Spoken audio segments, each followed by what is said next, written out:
Salut les devins, c'est Saikyo. Aujourd'hui, une vidéo pour expliquer qui est le méchant, un petit peu les origines aussi du méchant et ses intentions du prochain animé Dragon Ball Heroes. Vous avez vu que ces derniers jours, j'arrête pas de faire des vidéos pour vous présenter les hypothétiques personnages de l'animé Dragon Ball Heroes du 1er juillet 2018, sauf que lui, Fyu, et oui, je me suis renseigné et vous aussi vous m'avez répondu dans un commentaire, il ne s'appelle pas Fu, il ne s'appelle pas Fu, il s'appelle Fyu, qui serait d'ailleurs un jeu de mots avec le mot futur en anglais, le Fu de futur en anglais se disant un petit peu Fyu. Donc, surtout avec la prononciation japonaise, c'est ce que ça donne. Bien sûr, en futur en japonais c'est Mirai, mais vous savez, les japonais utilisent beaucoup de mots d'anglais dans leur vocabulaire. Voilà, bon, ce fameux Fyu, c'est un petit peu bizarre à dire, mais bon, on va le dire comme ça, hein. Lui, il est vraiment certain d'y être. Pourquoi ? Parce que il ne faut absolument pas que vous ayez raté ma vidéo concernant les spoilers de l'épisode 1 de Dragon Ball Heroes. À l'intérieur, je vous explique justement le synopsis de base de l'histoire. Ce sont pas des énormes spoilers, les gars. C'est vraiment une présentation de base de ce que va être l'intrigue, hein. Ne vous en faites pas. Il y a un moment où je spoil fort, mais je préviens. Donc voilà, c'est comme vous voulez, je vous mets le lien en description. En tout cas, je ne peux pas répéter tout ce que j'ai dit là-bas. Ici, ça serait double vidéo pour rien. Donc, ce fameux Fyu, ce qu'il faut savoir, c'est que ce n'est pas un personnage originaire de Dragon Ball Xenoverse, parce que je crois que c'est dans le pack numéro 6, non, le DLC numéro 6 sur Xenoverse 2, qu'il a été introduit. Ce n'est pas un personnage originaire de Dragon Ball Heroes. Alors vous allez me dire, s'il sort pas de là-bas, il sort de où? Il sort pas de Dragon Ball Tenketsu sur GBA? Non, vous avez raison, ne me parlez pas de cette horreur sur Game Boy. Fyu sort bien d'un jeu vidéo, d'un jeu sur PC, il sort de Dragon Ball Online. On en a déjà quelques fois parlé sur ma chaîne YouTube, comme par exemple, on a parlé il n'y a pas si longtemps que ça de Dragon Ball Online grâce à Cell X, une forme que je considère comme étant méconnue du personnage de Cell. Et je vous avais fait justement référence au jeu Dragon Ball Online. Et bien, Fyu est originaire du même jeu, et en particulier sa forme enfant et bébé. Alors, sa forme enfant, on s'en fout un petit peu parce qu'il n'aura pas d'impact sur le scénario. La forme que vous connaissez dans Xenoverse et qu'il y aura dans Dragon Ball Heroes Univers Mission, et la prison de planète, là, vous savez, c'est la saga et l'arc qui concerne l'animé des Heroes, c'est sa version adolescente. Mais avant d'en arriver à l'adolescence, parlons vite fait de sa forme bébé. Eh bien, sa forme bébé trouve deux explications différentes. La première, c'est Dragon Ball Online. Je sais pas si j'ai été clair, mais le jeu Dragon Ball Heroes s'est énormément inspiré du jeu Dragon Ball Online, qui pour rappel est un MMORPG qui a fermé ses portes. Enfin, je crois qu'ils ont continué les serveurs d'un moyen un petit peu détourné, mais en gros il n'y a plus de suivi sur le jeu, on va dire ça comme ça. Mais ce jeu Dragon Ball Online a introduit des tas de personnages, les Time Breaker, Time Patroller, beaucoup de formes de transformation de Dragon Ball Heroes en fait, dont Dragon Ball Heroes, grâce à Bandai Namco, a su repomper là-dedans. C'est pas du plagiat, hein, ça leur appartient. Pour continuer de le faire vivre, mais d'une manière totalement différente. DB Heroes n'a pas du tout la même histoire, le même gameplay que Dragon Ball Online, mais ça récupère une grosse majorité des éléments. Ces éléments ont transité par Heroes, certains ont fini dans Xenoverse, certains ont fini nulle part, certains atterriront dans l'anime. Donc voilà, comprenez que Dragon Ball Heroes c'est quand même pas complexe, mais c'est vaste, tu vois. Et donc désolé, je m'égare, mais ce fameux Fyu bébé, dans le jeu Dragon Ball Online, il y a cette image-là qui a tourné un petit peu partout, et ça vient d'un guide dédié au jeu, et ce guide nous dit en fait que Fyu serait le fils de Mira et de Towa, sans donner d'explication sur est-ce que c'est une création ou est-ce que c'est un fils par les voies naturelles et biologiques, parce que pour mieux comprendre l'existence de Fyu, il faut comprendre l'existence de ses parents. J'en ai déjà parlé, mais là on va le faire un petit peu plus en détail, parce que ses parents à Fyu, ce sont Mira et Towa. Vous les connaissez sûrement déjà de Xenoverse, de Dragon Ball Heroes, etc. On ne sait pas du tout s'ils feront partie de l'anime qui arrive, mais normalement ils ont été vaincus et Fyu prend la relève. Après, vous savez, dans Dragon Ball Heroes, les personnages n'arrêtent pas de revenir, donc ses parents pourraient revenir aussi. Sauf que, sur Towa, la fille, la mère, il n'y a aucun souci. Elle fait partie du clan des démons, c'est un démon pure souche. Concernant Mira, c'est un petit peu moins clair, parce qu'on sait que Mira a été créée.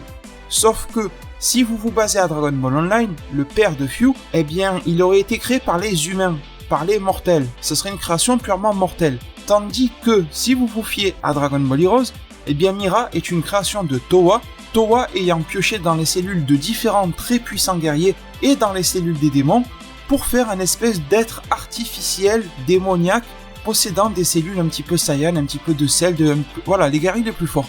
C'est quand même assez différent dans la base. Si Fyu, peu importe qu'il soit né de voie naturelle ou pas, s'il est le fils de Mira étant créé par les humains, eh bien il n'a pas forcément la même lignée, enfin les mêmes cellules dans son ADN que si celui qui a été créé par Mira. Il ne fait nul doute, je pense, que l'anime Dragon Ball Heroes va conserver la version Dragon Ball Heroesesque de l'explication, c'est-à-dire que son père a été créé par Towa, et que ce fameux Mira est donc un démon artificiel, on va dire ça comme ça, possédant des cellules un petit peu Saiyan, un petit peu de tout le monde. Et donc Fyu par extension en posséderait aussi, sous-entendant que l'on pourrait avoir une forme de transformation de type Super Fyu.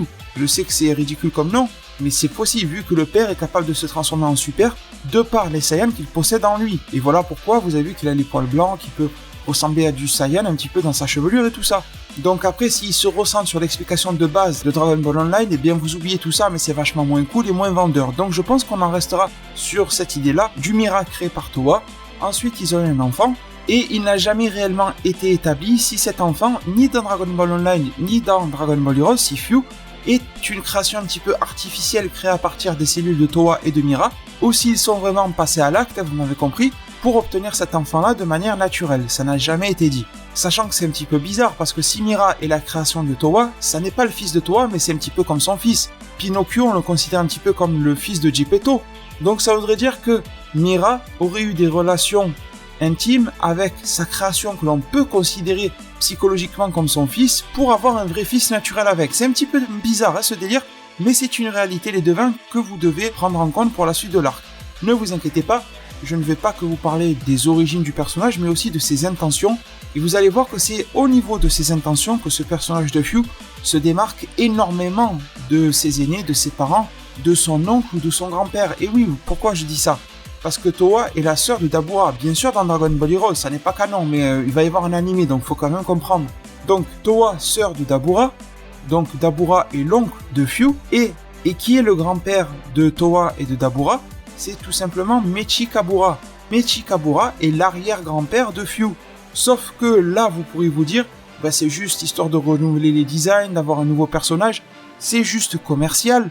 Donc, Bandai Namco et la Toonimation nous ont juste sorti un nouveau démon, histoire d'avoir de la nouveauté, mais ça va être encore un démon de plus dans l'échiquier, qui veut foutre en l'air les timelines comme ses parents, qui veut prendre le contrôle de tout, ramener à la vie, ou en tout cas ramener à son plus haut niveau le royaume des démons, et puis c'est tout. Non les devins, c'est là où ça change énormément. Ce Fyu, même si je vous avoue que son design ne me tente pas trop, il est très original par rapport au reste. C'est un personnage, je sais pas s'il est aussi bien écrit qu'un Zamasu dans DBS, mais c'est un méchant vachement bien écrit pour du Dragon Ball, sincèrement. Pourquoi est-ce que je dis ça ? Parce que les intentions de ce Fyu, je viens de le dire, désolé je me répète, sont vachement différentes et nouvelles, parce qu'il ne s'inspire pas du tout dans la continuité de « je veux ramener le royaume des démons ». On a vu dans le pack 6 de Xenoverse que c'est beaucoup plus comme un espèce de geek qui veut faire des expériences. Ça me rappelle un petit peu le personnage de Chris dans The Last Pretender, je vais vous en parler bientôt de ce manga, qui a une forte curiosité, un aspect scientifique très développé, qui veut faire des tests. Et au final, ce personnage-là, eh bien, si vous vous fiez à Xenoverse par exemple, vous vous rendez compte que quand Dabura lui propose de ramener le royaume des démons, je sais pas quoi, ou de venger ses parents et tout, il dit non. En gros, sa réponse est non, il fait autre chose. Et il va même à l'encontre de Dabura, et faisant même des actions qui vont aider Chronoa, la Kaioshin du temps, dans Xenoverse. Elle existe aussi dans DB Heroes, elle a même une transformation.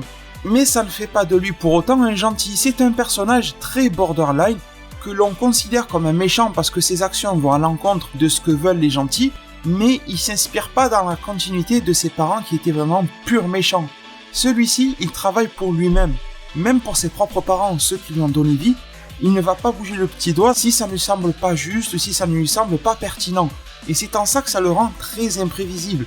Tellement imprévisible que ça donne lieu à l'intrigue justement de la Univers Mission et Prison Planet, dont l'anime Dragon Ball Heroes va nous parler dès le 1er juillet. Quelle est l'intrigue de cette histoire-là ? Eh bien tout simplement qu'il y a plusieurs planètes, et comprenez par là un petit peu plusieurs dimensions. Xenogoku, Goku de Dragon Ball Super, un qui se transforme en SJ4, l'autre en Blue. Attendez-vous à avoir d'autres visions, d'autres versions de Goku, pourquoi pas, enfin bref.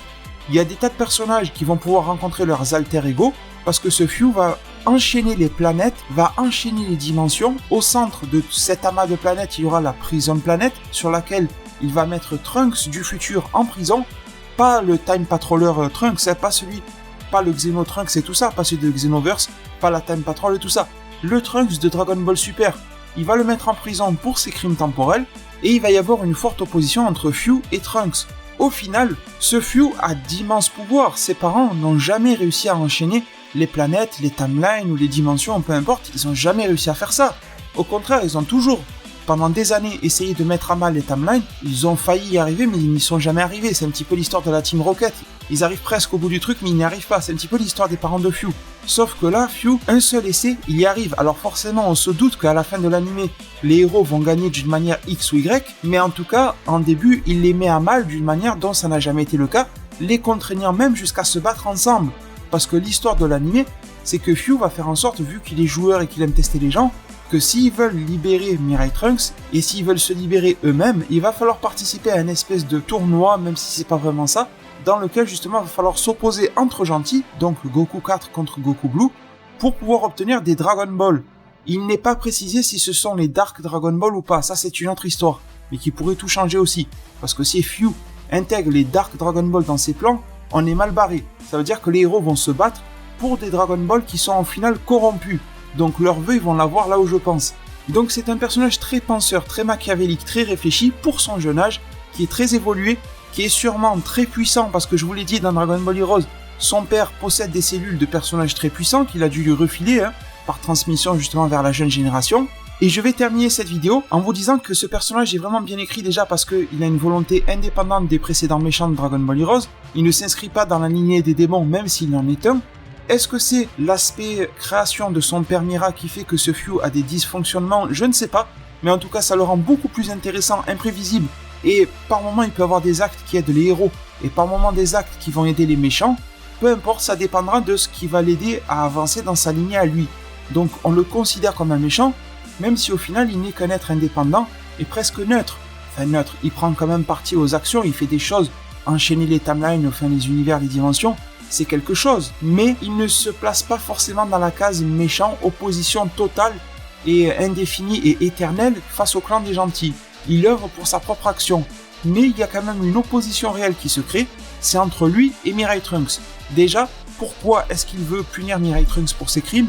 Je ne sais pas, parce que ses parents ne se sont jamais préoccupés de cela. Mirai et Towa, ils ont toujours reconnu que Trunks fait des conneries sur le temps, mais au final, eux aussi en font, ils dérèglent les timelines pour en prendre possession, pour les diriger, et finalité du truc pour les parents, Mirai et Towa, ramener à la vie, ramener dans sa forme la plus puissante, le royaume des démons. Donc au final, eux aussi jouent le jeu de Trunks, sauf que là, Few semble faire quelque chose de différent.